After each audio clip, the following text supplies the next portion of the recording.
I've read Flim Flam by Jim's Randi, the whole thing, cover to cover.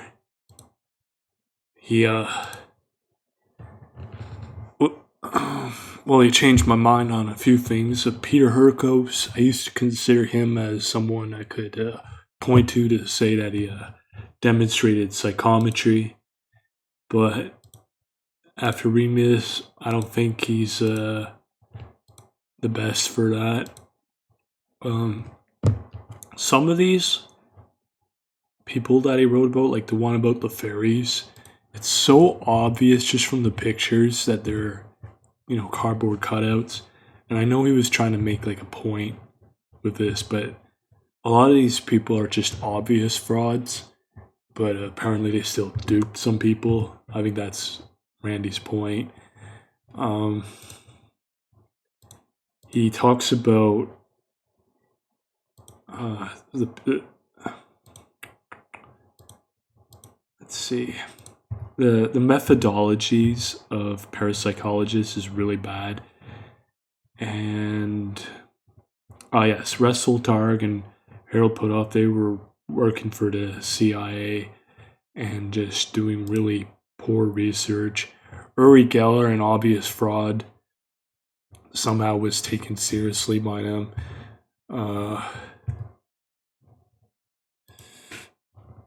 What's his name again? Casey. Edgar Casey is mentioned. I've thought that he was probably legit, but it seems he isn't. And alright, so Ingo Swan, he's somewhere in here, but his remote viewings of plants and so on were not very accurate. And a lot of times they were trying to make the viewings fit with things, so if there was some kind of similarity, they just try to make it fit.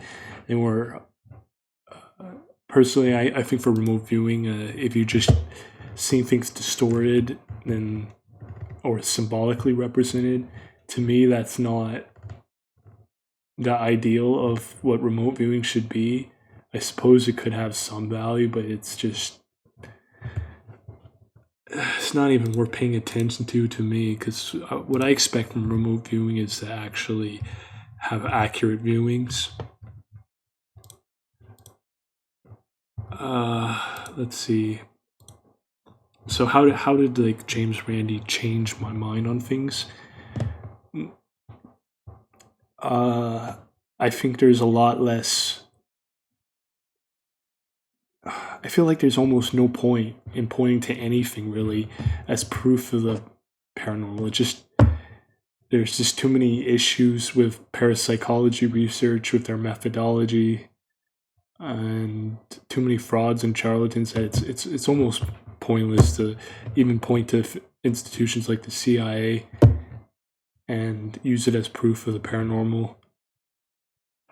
At this point, I feel like I'm wasting my time pointing to various authorities as proof. I feel more now that I have to really focus on learning this stuff for myself. And if we're going to prove anything, I'm going to have to learn it myself and actually demonstrate it for myself. And at that point, if I'm actually demonstrating it and whatever I do is regarded as fake, well, I know better, and it's a shame that, some skeptics will not accept it at that point. If you're a hammer, everything looks like a nail, right? If you know how to do all the sleight of hand and everything will look fake to you, even the real thing. But there's definitely a lot of charlatans, a lot of actual fakes, and this whole book is not gonna give you much confidence in the paranormal being an actual thing. I think it's a good read, though, still, just to know that this is going on, all this fakery.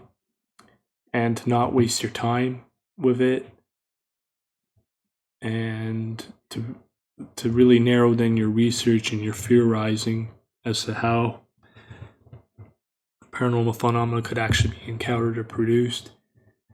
Because there's too many people writing. Like I've read thousands of books, and I look at the person's life, and a lot of times their life is just not.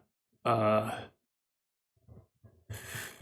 not demonstrating much. They're saying big things, big ideas about the universe and how it works, and then like they don't have much to show. So yeah,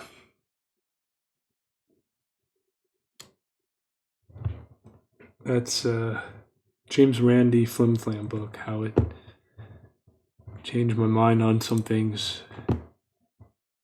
Gonna not really bother about arguing about the paranormal until I can actually demonstrate it for myself. And I suggest that if you're interested in the paranormal, that the focus should be demonstrating it for yourself, and don't get caught up in any kind of delusions either, like psi wheels, things that give you negative feedback. Just because you don't understand basic physics doesn't mean you're actually doing things by the power of the mind. If there's a physical explanation, then you have nothing to show or even talk about. So make sure that whatever you do to develop yourself, to train yourself, that you are actually getting valid feedback from whatever you're doing. And just so you know, the yoga philosophy, right, it's all about self-control. So if we're going to control external factors like influencing things or perceiving things through extrasensory perception, we should learn to master and control the things that we already know we can control and master before we move on to that. So perfect self-control, I would say, is a prerequisite to accomplishment of the higher mind powers.